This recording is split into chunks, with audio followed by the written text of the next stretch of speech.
Last year, Jalen Hurts was almost replaced in the offseason with Russell Wilson. He ended up leading the Eagles to the Super Bowl along with being a runner up in MVP. He was one of the biggest breakout stars from the 2022 season. Today, I'm going to be going over my five 2023 breakout players, along with four honorable mentions at the end. Without going into much more, let's go ahead and get right into our first player. First up, we got Jalen Phillips from the Miami Dolphins. He was on the thumbnail. He's been getting a lot of talk this offseason. A dude I loved coming out of the draft. I remember when I was scouting him out of Miami, I said this dude had all the talent in the world. He was my number one DN, and it was just the injuries with him. And he's been avoiding the injuries for the most part in Miami, and I think this is finally the year. He showed a lot of signs last year where he's starting to get some good plays and some hype, but I think this is going to be the year where he finally puts a full year together and becomes one of those top defensive ends, top pass rushers in the NFL, because we've seen the talent. And like I said, year 3 for defensive linemen is kind of when those dudes start really putting it together.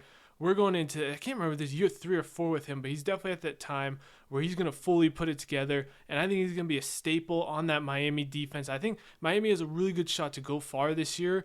And part of that is going to be Jalen Phillips, and he's going to be a big part of this defense. My second breakout star for the 23 NFL season is going to be Derek Stingley, cornerback for the Texans, second-year player coming out of LSU, his top pick by the Texans in last year's draft.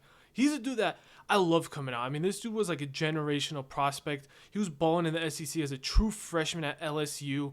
Went through some injuries, ended up having an up and down year for the Texans. We saw the highlights and the high play from him at times, but just wasn't consistent enough. But the main reason I think he's really going to be a breakout is because we know the talent's there. But I think last year he was kind of in the wrong system. They're kind of playing him more of a zone system out there in Houston, and that's not really his forte. His forte is getting up in dudes' faces, playing man coverage, using his ball skills, and that's exactly what DeMeco Ryans is going to bring over from the Niners. The Niners are one of the most heavy man coverage teams last year. We saw that, so he's going to bring that over. He's going to hopefully run a lot more man coverage, which he's a lot better at, and I expect him to take a step up because, like, don't remember, this dude got drafted over Sauce Gardner, and Sauce Gardner was incredible last year, but I still had Derek Stingley as a better prospect. I still think he can be better than Sauce. And I hope this year he shows it because the talent is off the charts and he gets put in the right system finally this year. I think he's going to ball out, man, and watch out for him this year. Sticking in the AFC South, my next breakout player is Chig Okonkwo, tight end for the Tennessee Titans. Dude coming out of Maryland. He was a first-year dude last year, a rookie in the league. Kind of had some up and down. He's kind of behind Austin Hooper for most of the season. Kind of started coming on late. He's a dude that is electric with the ball in his hands. That's one of the big things. Coming out of Maryland, he was incredible after the catch with the ball in his hands. He's almost like a bowling ball. Kind of like George Kittle. You see, like George Kittle, he's great at catching, but once George Kittle gets the ball in his hands, it's hard to tackle him.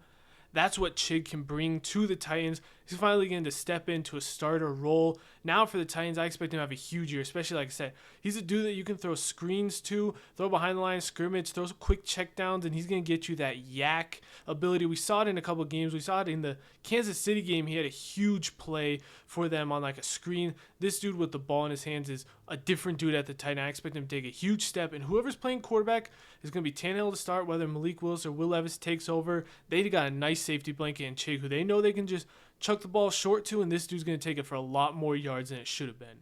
Once again, I didn't notice this until I was going through the video, but I must really love the AFC South for some breakouts. We got another AFC South player. We got Alec Pierce this time, another second-year dude. I think second year is like the main. Second year is a good year to break out for players to get your feet wet in the first year, break out in the second year. I think that's exactly Alec Pierce from Cincinnati. Now, I like to kind of like, a lot of these players have had reasons. Derek Stingley, I think, was in the wrong system. Jalen Phillips is just the years putting on. So Chig Okonkwo getting his opportunity. For Alec Pierce, it's another kind of system thing where the main reason people loved Alec Pierce was he is this incredible deep threat with great speed and incredible contested catch ability coming out of Cincinnati. I mean, Desmond Ridder was chucking the ball to Alec Pierce at Cincinnati, and part of the reason they made the playoffs that year. But he wasn't able to do that last year because they had Matt Ryan and a not good offensive line, so there was no deep throwing going on in Indianapolis. I mean, go and watch that Denver game, and you'll see no deep throwing, but you will see Alec Pierce make some incredible contested catches. Now, you guys are probably saying, you're talking to this incredible contested catch, and you dropped that Anthony Richardson bomb week 1. Yes, he did. but he was also open, and I expect him to catch on the regular season, but that's what he brings. With Anthony Richardson, hopefully a little bit better offensive line, but Anthony Richardson can make more time for himself, and we've seen already, Shane Steichen brings over that offense, that vertical offense that you saw with A.J. Brown and Devontae Smith going deep a lot last year, love to throw it deep. That's what he's going to bring over to the Colts. Richardson's got a cannon for an arm at quarterback. I expect a lot more deep targets for Alec Pierce, and that's exactly where he shines. We didn't get to see his strengths last year. It's just like Derek Stingley. We didn't get to see his strength because of the system and the quarterback. Now we bring over, have the perfect quarterback, perfect system for him. I expect Alec Pierce to be one of those dudes that's at the top of the league in 20-plus yard catches, because as a deep threat, he's going to really establish himself, and I think have a huge year for Indianapolis. My last full breakout player, keep in mind I got 4 honorable mentions that you definitely want to keep paying attention to after this, but my last full player, this is kind of more of a shout on my part, but Ali McNeil, defensive tackle from Detroit. I loved Ali McNeil coming out 2 years ago from NC State. He got picked by the Lions. As an Eagles fan, he got picked right before us, and I know Eagles people were mad. This dude, a lot of people really liked him, a nice run-stuffing nose coming out of NC State.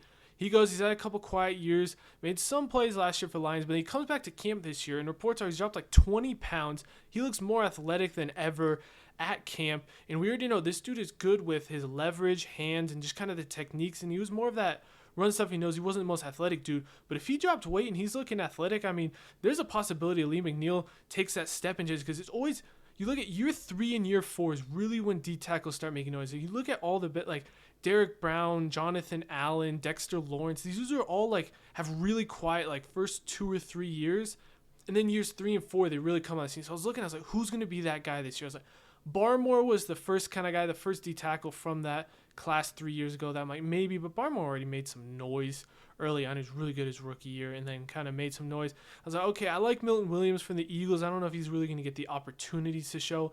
And then Ali McNeil's name came up. I'm like, this dude, I remember I loved him coming out. He's shown some great things. He dropped weight. Hopefully he can be more athletic. And a dude I'm keeping my eyes on, because I think he could be really good, and I hope this year he puts on, like I said, year 3 or 4 is the sweet spot for defensive tackles in the NFL. So hopefully Lee McNeil is that next D tackle in line to really take a step up this year. Going into my honorable mentions, I said I got 4 of them. The first 2 are a couple pair of defensive ends from the last draft class to keep your eyes on.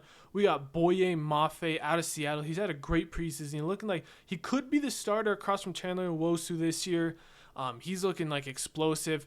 Coming out of Minnesota, a lot of people, he had a huge Senior Bowl. A lot of people started getting really high on him, getting even some first-round buzz. He ends up getting drafted a little later than the first to Seattle. I think he has a huge year. And then one of my favorites from that draft class was Arnold Ebiketie from the Falcons. He's in line to be the starting outside linebacker for a defense that really needs help in the front. They brought over Calais Campbell to help, but they haven't had pass rush for a while in Atlanta there since like the Vic Beasley year. But now Arnold Ebiketie, I think, is that dude that can finally bring pass rush back to Atlanta, a really explosive dude who I was a huge fan of coming out of Penn State. I think he finally puts it together and has a huge year in a big part of this Atlanta defense. And a team that has a chance to compete in the NFC South, they're going to need some defense, and I think Arnold Ebiketie is going to help them with that.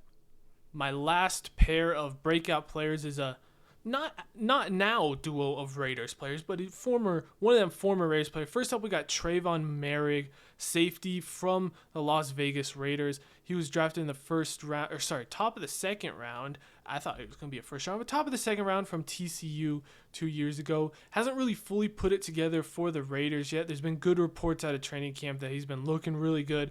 He's more athletic and better, in the best shape of his life. Everyone's always in the best shape of their life in training camp, but anyways, Trayvon Merrick, I think he's going to have a really good year. It's been kind of just a mess. The whole Vegas Raiders have been kind of a mess like last year and stuff. So I think this year, after the mess of last year, he finally put together a guy I'm really looking forward to at playing safety. And then dude who I was not planning on having in this video until I watched the preseason, Clelin Ferrell, is currently now on the 49ers, drafted, 4th or 5th overall by the Raiders. He was drafted way too high, but we're not here to talk about that. We're here to talk about him now on the Niners, looking great in preseason. I mean, the Niners have had a really good track record of developing these defensive linemen and getting really good play out of guys in their systems, and I think Clelin Ferrell could be the next dude. He came in, he was kind of like on that path to out of the league after the Raiders. I mean, he got dropped by the Raiders. The 49ers picked him up for not much, kind of just as a depth dude, and he was balling in the preseason. Like I said, I know it's preseason,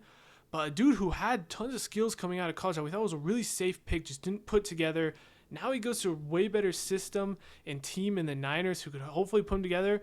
I would love to see Clelin Ferrell put together because I love Clelin Ferrell coming out of the draft. I thought he was drafted way too high in the expectations.